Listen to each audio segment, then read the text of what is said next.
Right now, the world feels like it's being pulled apart by polarity, outrage, and conflict. One side against the other, darkness versus light, fear versus love. And you know what? It can be really tempting to join that battle, to push hard against what you don't like, to fight what you perceive as darkness head on.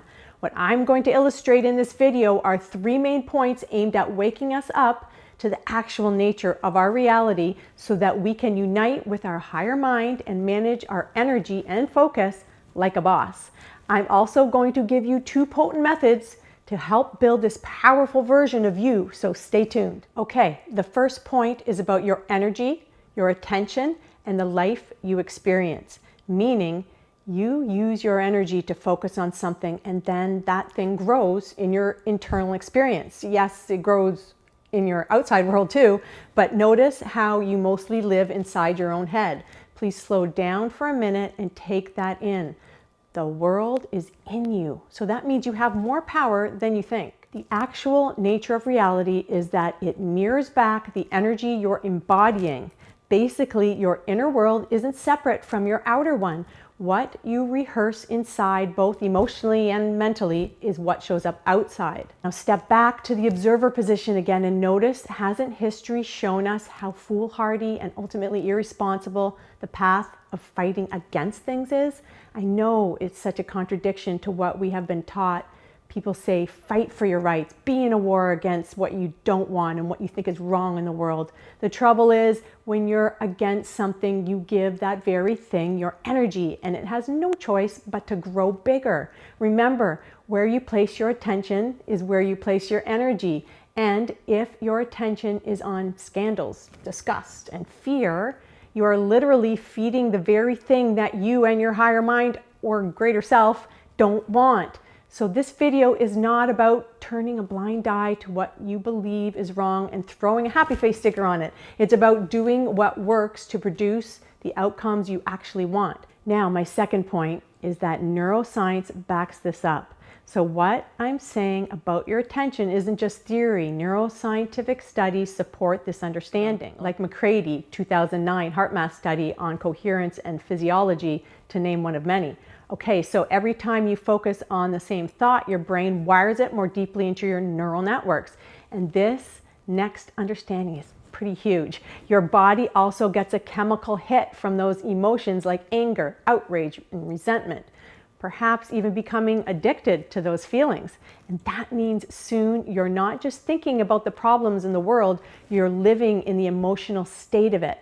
And it doesn't even technically feel bad because you get a bit of a rush from that adrenaline. It shoots into your system. No wonder we keep going on social media even though we know we shouldn't. That state keeps you locked in the past and not creating a new, more wanted future. Basically, you just settle for that low-level hit and don't evolve yourself or your world at all. Remember, being endlessly outraged by the world is not intelligent action, because every time you focus on something, you're wiring and rewiring your brain through neuroplasticity, literally turning attention into structure. Joe Dispenza talks about it like this: you cannot create a new reality by holding on to the emotions of the past. So, intelligent, evolved creation requires elevated emotions like love, gratitude, joy, compassion. But you know what? They can seem boring when experiencing a rush of those virtuous feeling chemicals where you are right and others are wrong. But if you aren't generally feeling those more elevated emotions, you will suffer the long-term issues that go with low-level states of being. Those include things like chronic pain, heart problems, anxiety, depression, social isolation, maybe relationship difficulties and financial instability. And that's all from wiring into a future you don't even want. How bad your situation gets shows you how long you have been pushing against things. You didn't know that your personalized emotions, whether negative or positive, have been your loving guides telling you when you were off track in your focus. You need to know that your emotions are like signals, telling you what aligns with your higher self and what is off track for you. So if you have been pushing continuously against unwanted things, it's like having your hand on a fire and just saying, it's no big deal, pain, I'm used to it.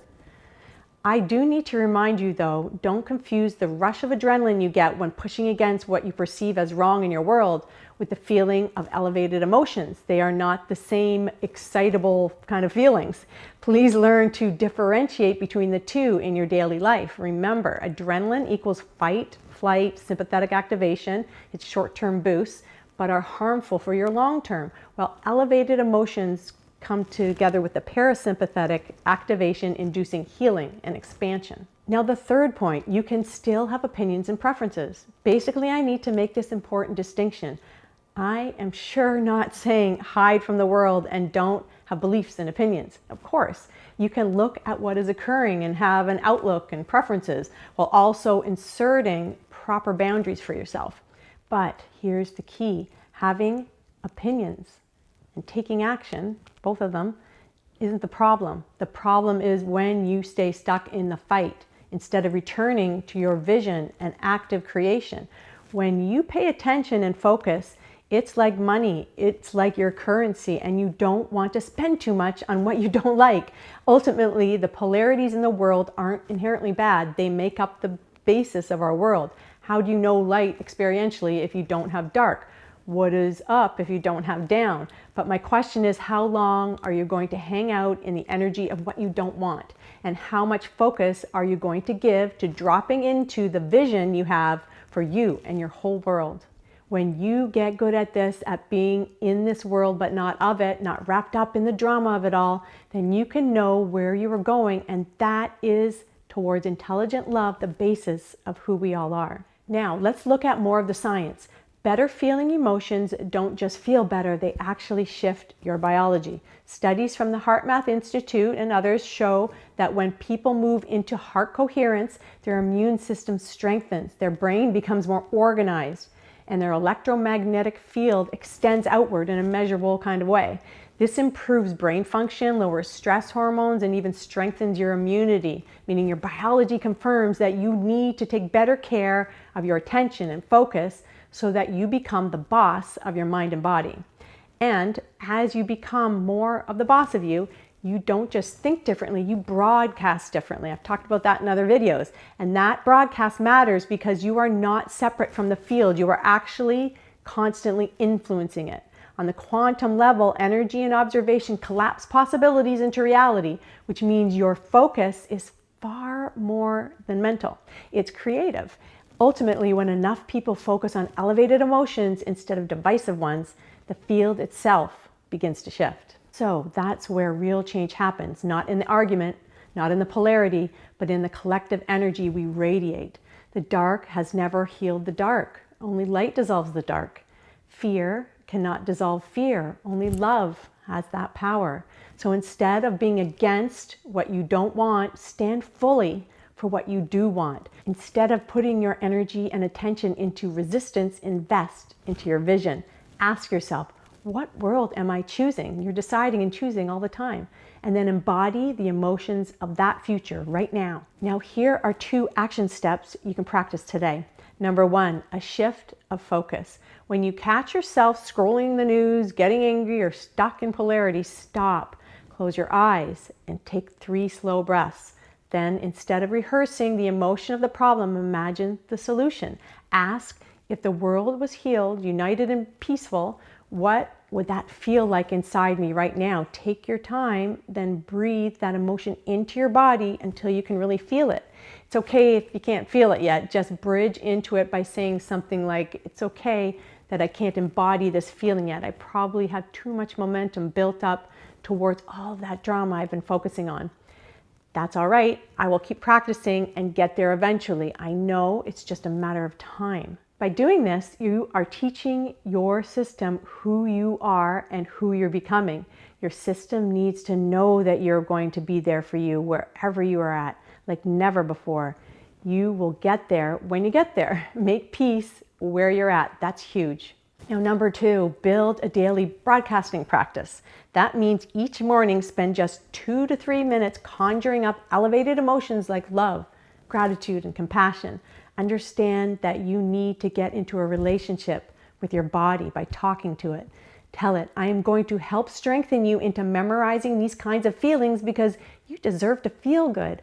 Again, build into this. You don't have to know how to do this well right away. Practice thinking of this like tuning your inner radio to the frequency of the world you want to live in. Because whatever signal you broadcast is the one you help strengthen in the field. The truth is, what you resist persists. Probably heard that before. And what you embody, you create. That's why fighting the dark never works, because the dark feeds on your resistance. And that's why I said to be where you're at with these practices. Relax with yourself. Truly, the only path forward is to embody the light, no matter what's happening out there. That's how we change our personal lives and the collective world we're all a part of. I've linked some other videos to support you. Have a great day.